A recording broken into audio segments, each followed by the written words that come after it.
there's an association between, let's say if you're in a stressed state, so let's say, pressures at work, stress at home, little kids driving you bonkers in the morning, that kind of, how that kind of increases your fight or flight type response, or that sort of that stress level. You throw in a couple of extra coffees, perhaps. Does that normally lead to bad food choices, from what you know or see anecdotally? Anecdotally, I think it depends on the person, and Yeah. I think it depends on the habits and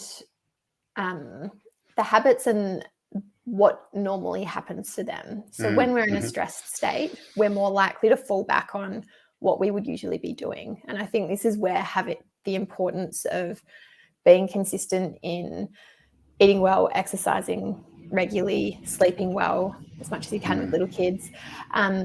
That's where that consistency in those practices becomes absolutely paramount, because then when you are in that fight or flight stage, excuse me, and feeling quite stressed, that's when, even though life is feeling hard, you'll still fall back into, yes, I'm still going to have the healthy lunch rather than stopping at the local drive-through. Yes, I'm still going to actually make sure I eat some breakfast, despite the fact that life has just been pear-shaped this morning and I'm not quite sure how the rest of the day is going to go.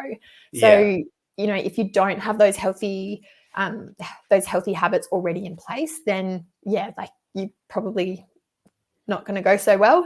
But the more you practice, and for people who are tuning in, if you're like, oh, my healthy habits aren't really there, well, it's not about being like, I've got to be perfect. It's just starting where you are and going, okay, well, I know when I feel stressed at the moment, it's more of a case of takeaway. So let's just start practicing on a daily basis. Let's start practicing having a better option, whatever that might look like.